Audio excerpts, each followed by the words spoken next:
11 থেকে 20 গ্রেড পর্যন্ত আমাদেরকে 50% দিতে হবে। এই 50%-এর কম যদি হয় তাদেরকে কমিয়ে দিতে হবে। আমরা মনে করব তাদেরকে যদি সমান দেওয়া হয় তাহলে আবারও বৈষম্য সৃষ্টি হবে, তাদের হবে 3 গুণ বেশি। আমরা 1 গুণ নিয়ে আবারও বৈষম্যের মধ্যে পড়ে যাব। এই বৈষম্য অবসানের। আসসালামু আলাইকুম প্রিয় দর্শক, প্রতিদিন রাজনৈতিক, সামাজিক ও অর্থনৈতিক প্রেক্ষাপট নিয়ে বিশ্লেষণধর্মী ভিডিও পেতে আমাদের চ্যানেলটি সাবস্ক্রাইব করে আমাদের পাশেই থাকুন।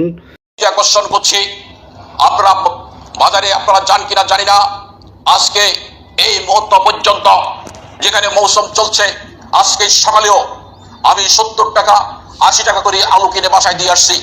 আপনারা জানেন আমাদের সন্তানেরা ইলিশ মাছ কবে খেয়েছে সেটা আমরা জানি না। আমরা ইলিশ মাছ কেনার মতো আমাদের সেই সাহস নেই। আমরা গরুর মাংস একটি জনপ্রিয় এই অঞ্চলের জন্য আমরা গরুর মাংস কখনো কিনতে পারি না। খাসির মাংসের কথা আমরা স্বপ্ন ভাবতে পারি না। প্রিয় কর্মচারী ভাই ও বোনেরা, আজকে বাজারে গেলে আপনি কোনো অবস্থাতে মানসম্মত না হয় কোন রকম বেঁচে থাকার জন্য আমাদের সেই খরচটুকু করতে পারি না। এখনো সবজির মৌসুমে কোনো সবজি 60 থেকে 70 টাকা 80 টাকার নিচে কোনো সবজি নেই। আমরা বেঁচে থাকবো কিভাবে? সেই বিষয়টি আমাদের উপদেষ্টা মহল, আমাদের সমন্বয়ক বৃন্দ, ছাত্র সমাজ এবং আমাদের কেন্দ্রীয় এবং সকল উপদেষ্টা এবং আমাদের প্রধান উপদেষ্টা মাননীয় প্রধান উপদেষ্টা ডক্টর মোহাম্মদ ইউনূস স্যার, আপনার দৃষ্টি আকর্ষণ করছি। বিষয়টা আপনার নলেজে যাবে। আপনি গেলে আমরা আপনার সাথে আমাদেরকে একটা সুযোগ দিবেন, একটা বৈঠকের মাধ্যমে আমাদের অল্প সময়ের মধ্যে আমাদেরকে 20 মিনিট সময় দিবেন, আধা ঘন্টা সময় দিবেন। আপনার কাছে এই সময়টা চাচ্ছি, যেই সময়টা বারবার চেয়েছিলাম ব্রিটিশ সরকারের প্রধানমন্ত্রী শেখ হাসিনার কাছে কোনোদিনও আমাদের কথা উল্লেখ করে নাই। আপনি সেটা প্রমাণ করবেন যে আমরাও মানুষ, শেখ হাসিনা আমাদেরকে সময় নেই। আপনি একবার সময় দিয়ে আমাদের পেশাজীবীদেরকে 10 জন দেন, 15 জন দেন, যাকে দেন না কেন, আমাদেরকে অল্প সময় দিয়ে আমাদের দুঃখের কথাটা আপনার কাছে মুখে মুখে বলতে চাই। অনতি বিলম্বে আমাদেরকে ডেকে আমাদের এই বাজারের কথা, যে বাজার আমরা কোনো অবস্থাতে নামাতে পারছি না। তখনও বলছি সিন্ডিকেট, এখন কিসের সিন্ডিকেট আমরা জানি না। সিন্ডিকেট ছাড়াই যদি বাজার বেড়ে যায়, সিন্ডিকেট যদি প্রতিষ্ঠিত হয়, তাহলে কি হবে? আমরা কিভাবে বেঁচে থাকবো? আমরা কিভাবে এই সমাজে থাকবো? আমাদের সন্তান, আমাদের বৃদ্ধ পিতামাতাকে কিভাবে আমরা আমাদের 2 বেলা খাবার দেবো, বাঁচিয়ে রাখবো? সেই বিষয়টা আপনাকে বিবেচনা করার জন্য অনুরোধ জানাচ্ছি।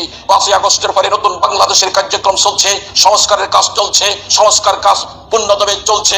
আশা করি আগামী যে গণতান্ত্রিক সরকার প্রবর্তন হবে মানুষের ব্যালট ভোটের মাধ্যমে, সেই গণতান্ত্রিক সরকার নির্বাচিত হওয়ার আগ পর্যন্ত এর মধ্যে ডক্টর ইউনূস স্যার এই কষ্টকর এই 22 লক্ষ কর্মচারীকে দিনাতিপাত তাদের জীবন যাপন কোনোরকম চালিয়ে যাওয়ার জন্য আমাদের বেতন কমিশন অবিলম্বে গঠন করে আমাদেরকে বেঁচে থাকার সুযোগ করে দিবেন। অন্তর্বর্তীকালীন সময়ের জন্য দ্রব্যমূল্য ঊর্ধ্বগতির কারণে 50 ভাগ মহার্ঘ ভাতা ঘোষণা করবেন। এই 50 ভাগ মহার্ঘ ভাতার ঘোষণার মধ্যে ক্লাসিফাই থাকতে হবে। আমরা বলবো 1 থেকে 9 গ্রেড পর্যন্ত তাদেরকে 15%, সর্বোচ্চ 20%। আর আমাদেরকে দিতে হবে 11 থেকে 20 গ্রেড পর্যন্ত আমাদেরকে 50% দিতে হবে। এই 50%-এর কম যদি হয় তাদেরকে কমিয়ে দিতে হবে। আমরা মনে করব তাদেরকে যদি সমান দেওয়া হয় তাহলে আবারও বৈষম্য সৃষ্টি হবে, তাদের হবে 3 গুণ বেশি। আমরা 1 গুণ নিয়ে আবারও বৈষম্যের মধ্যে পড়ে যাব। এই বৈষম্য অবসানের জন্য আমাদের মহার্ঘ ভাতা ঘোষণা করলে সেখানে পার্সেন্টেজ নির্ধারণ করে দিতে হবে, যাতে করে আমরা খাবারের বেলায়, বাজারের বেলায়, মার্কেটের বেলায় আমরা যেন সুবিচার পাই। সেই বিষয়টা খেয়াল করতে হবে সরকারের নীতি নির্ধারণের উদ্বোধন কর্তৃপক্ষের কাছে। প্রিয় কর্মচারী ভাই বোনেরা, আমার কথা শেষ করতে যাচ্ছি।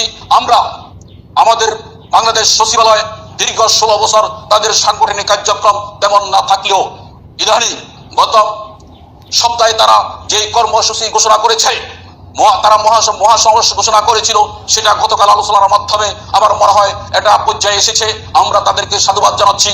সচিবালয়ের সকল কর্মকর্তা কর্মচারীদেরকে আপনাদের এই উদ্যোগ সারা বাংলাদেশে উপকৃত হবে। আমরা চাই সকলে মিলে আমরা একটা অনতি বিলম্বে খুব কম সময়ের মধ্যে সরকারের কমিশনের মাধ্যমে আমরা জাতীয় ব্যয় কমিশন গঠন করা হোক। সেখানে কর্মচারীদের নেতৃত্ব অবশ্যই অংশীদারিত্বে থাকতে হবে, কর্মচারী প্রতিনিধি সহ এটা জাতীয় ব্যয় কমিশন গঠন করার জন্য আজকের এই মঞ্চ থেকে আমি সরকারের কাছে উদাত্ত আহ্বান জানাচ্ছি। এবং একই সাথে আপনাদেরকে সকল কর্মচারীর উদ্দেশ্যে বলবো, আগামীতে যে কর্মসূচি আসতেছে সেই কর্মসূচিতে যখন এটা করবে কেউ ঘরে বসে থাকবেন না, কেউ অফিসে থাকবেন না। সকলে আমাদের যেখানে কর্মসূচি ঘোষণা করা হয় সকলে দলে দলে যোগদান করে আমাদের দাবি আদায়ের পক্ষে সহযোগিতা করার জন্য আমি উদাত্ত আহ্বান জানাচ্ছি। একই সাথে জাতীয় পর্যায়ে যত পেশাজীবী সংগঠন আছে সকল সংগঠনকে একত্রিত হয়ে এক মঞ্চে এসে আমরা একত্রে আমরা আমাদের এই সমস্যা, আমাদের এই ব্যয় কমিশন গঠন সহ আমাদের বেঁচে থাকার জন্য বেতন বৃদ্ধির বিষয়টি, পদ বৈষম্য নিরসন, বেতন বৈষম্য নিরসন সহ সকল নিরসন, দীর্ঘ 15 বছর 16 বছরের বৈষম্য সমূহ যাচাই বাছাই করে নিরসন করে সুবিচার প্রবর্তন করার আহ্বান জানিয়ে জাতীয় পর্যায়ের সকল নেতৃবৃন্দকে অনুরোধ জানাবো, আপনারা আমাদের যে যেখান থেকে ডাক পড়ুক না কেন আমরা একটা মঞ্চে বসে আমরা আমাদের আমরা নীতি নির্ধারণ করব কিভাবে আমাদেরকে একটা মহাসমাবেশ সহ আমাদের সমস্যার কথা, আমাদের জাতীয় ব্যয় কমিশনের কথা, আমাদের পদ বৈষম্য বেতন বৈষম্যের কথা নিরসনের বিষয়টি নিশ্চিত করতে পারি। আমরা আলোচনার মাধ্যমে ঠিক করে আমাদের আগামীতে আমরা বিশাল কর্মসূচি নিয়ে মাঠে আসতে চাই। সকলকে ধন্যবাদ। প্রিয় দর্শক, আপনাদের গুরুত্বপূর্ণ মতামত জানাতে পারেন আমাদের কমেন্ট বক্সে। প্রত্যেকে ভালো থাকবেন। আল্লাহ হাফেজ।